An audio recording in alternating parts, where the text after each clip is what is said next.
इस वीडियो को लाइक और सब्सक्राइब जरूर करें। कोई भी नदी किसी पत्थर को इसलिए गोल नहीं बना पाती है कि वो पत्थर से कठोर होती है, बल्कि वो पत्थर को इसलिए घिस पाती है क्योंकि वो लगातार बहना नहीं छोड़ती। अगर आप में कोई टैलेंट नहीं है तो आपकी जिंदगी भी उन महान लोगों की तरह है जिनमें भले ही उनकी जिंदगी के किसी मोड़ पर टैलेंट नहीं था, लेकिन वो जानते थे कि हार्ड वर्क बीट्स टैलेंट। आप आज अकेले हो सकते हो अपने जीवन के संग्राम में, आप आज अकेले हो सकते हो इन परिस्थितियों की बरसात में, आप आज अकेले हो सकते हो इस 800 करोड़ की दुनिया में, आज आप अकेले हो सकते हो इस पूरी कायनात में। बट यू नो व्हाट, आप वो इंसान हो जो किसी और के दम पे नहीं बल्कि खुद के दम पर नाम और पैसा कमाने के लिए पैदा हुए हो। अगर सर उठा के जीना नहीं सीख सकते ना, तो कुछ ऐसा करो कि सर उठा के मर सको। जब मैं छोटा था तो कुत्तों से बहुत डर लगता था, और जब हम कुत्तों से डर के भागते हैं तो वो हमें और काटने के लिए पीछे दौड़ते हैं। सेम कहानी जिंदगी पर अप्लाई होती है। चुनौतियों से दूर भागते रहोगे तो चुनौतियां भी कुत्ता बन के पीछे दौड़ती रहेगी, लेकिन एक बार पूरी हिम्मत करके अगर आपने ये जता दिया कि आप उस कुत्ते से बड़े हो, आप उस कुत्ते से नहीं डरते हो, तो वही कुत्ता आपके पास में आके दुम हिलाने लगेगा। अगर आप किसी भी मुश्किल घड़ी को पीठ नहीं दिखाते हो, डट कर उसका सामना करते हो, तो उसको आपका गुलाम होना ही पड़ेगा। केवल आईएएस बनने से या हाथ में बंदूक लेने से इंसान की ताकत नहीं बढ़ती है। इंसान की ताकत होती है उसका जिगर। अगर आप गरीब हो, अकेले हो, तो याद रखना आपके पास में ऐसी अमानत है जिसका नाम है हिम्मत। True that you are the son of real man. अंदर से फील करो इस ताकत को जो आपके अंदर सनसनाती सांस बनके और गर्म लहू बनके एक नब्ज से दूसरी नब्ज में दौड़ रही है। महसूस करो अपनी औकात को जिसमें जज्बा है किसी भी रात में सूरज झुका देने का।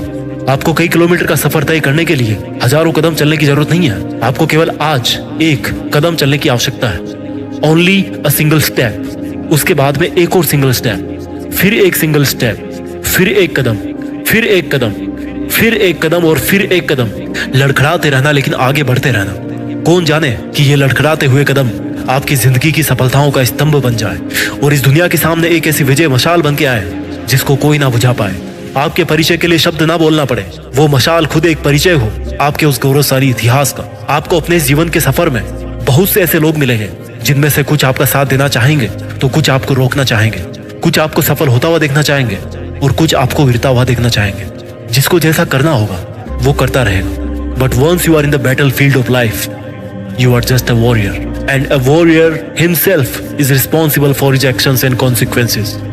केवल वही योद्धा जिम्मेदार है अपने कर्तव्य के प्रति और उसके नतीजों के प्रति। जब आपको लगे कि आप चारों तरफ से घिर चुके हो, तब याद करना कि यही वक्त है मुश्किलों पर एक जोरदार प्रहार करने का। क्योंकि जब आपकी सारी समस्याएं एक साथ आप पर आक्रमण करेगी तो आपको उस अवसर को कभी नहीं छोड़ना चाहिए, क्योंकि आपके पास उस वक्त एक मौका होता है अपनी सभी समस्याओं को एक ही प्रहार में नष्ट करने का। जब आप हारने लगो तो याद करना यही मौका है एक बार और प्रयास करने का।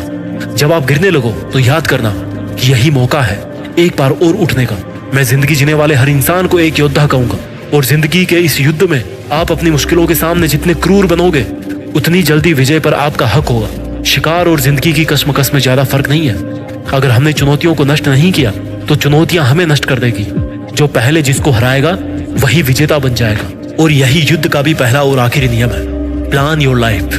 जितनी सुनियोजित आपकी रणनीति होगी उतने सुदृढ़ आपके कंधे होंगे, और ये कंधे गर्व से भरने के लिए बने हैं। इस उम्र में झुक के बैठ जाना आप पर बिल्कुल भी सूट नहीं करता। जिस व्यक्ति का ऐसा गौरवशाली इतिहास बनने वाला हो, उस इंसान के लिए एक पल भी टाइम वेस्ट करना जस्टिफाइड नहीं है। अपनी समस्याओं से नजर हटा के दूसरी तरफ देखो। उन समस्याओं के सैकड़ों हल प्रतीक्षा कर रहे हैं कि आप उनमें से कोई एक चुनेंगे।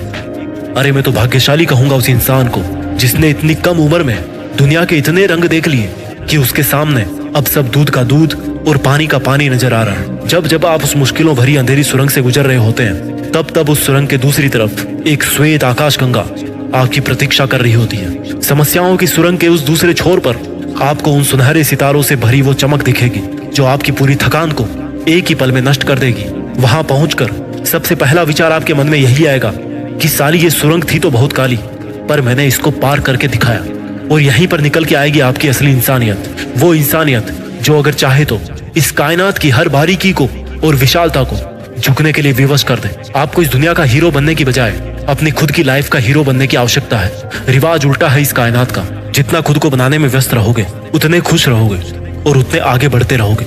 लेकिन अगर एक जगह पर रुककर यही उम्मीद करने लग गए कि कोई आएगा और आपके थके हुए कंधों को पकड़कर बोलेगा कि चल मैं देता हूं तेरा साथ, तो इसकी संभावना बहुत कम है। मुश्किलें दूसरा बचपन होती है। पहले वाले बचपन में जब हम गिरते थे तो कोई हंसता नहीं था, ताली नहीं बजाता था, बल्कि उठाने के लिए दौड़ के आता था।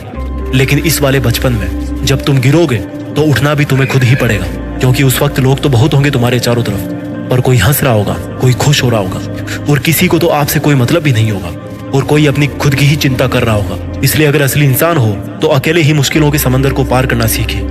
अकेले रहकर भी अपना कर्म करना सीखिए, क्योंकि कर्म ही है जिनसे एक आम व्यक्ति महापुरुष की श्रेणी में आ जाता है। अगर मेरे शब्द सुनकर आपको ऐसा लग रहा है कि इन शब्दों की वजह से आप अपने आप को ताकतवर महसूस कर रहे हो, तो ये बात गलत है, क्योंकि मैं केवल आपको एक आईना दिखा रहा हूँ। आप जैसा भी महसूस कर रहे हैं, आप जैसा भी देख रहे हैं, वो आपका व्यक्तित्व है। This is the real version of you. और जिस तरह से आपकी इस छवि के जिम्मेदार आप हैं, उसी तरह से अगर आप बुरे रास्ते पर चलते हो और आपके साथ में बुरा होता है, तो इसके जिम्मेदार भी आप उतने ही हैं जितना जिम्मेदार आप अपनी अच्छाई के थे। इस ब्रह्मांड में जो सबसे चमकीला तारा होगा ना, उससे भी ज्यादा चमक हो सकती है आपकी। हो सकता है आपको मेरे शब्द काफी बड़े लगे, but this is the truth. हिम्मत कीजिए और आगे बढ़ते रहिए। और आने वाले समय में लोग आपकी कहानियां किस तरह से बताएंगे, इसके बारे में मुझे आज मत बताना। जब सफल हो जाओ तो आना इस वीडियो के कमेंट सेक्शन में और एक बार जय हिंद वंदे मातरम लिख देना, क्योंकि आपका मकसद होना चाहिए समाज में खुद का ही नहीं बल्कि दुनिया में देश का नाम करने का, इस देश के गौरवशाली लम्हों का हिस्सा बनने का। जय हिंद वंदे मातरम।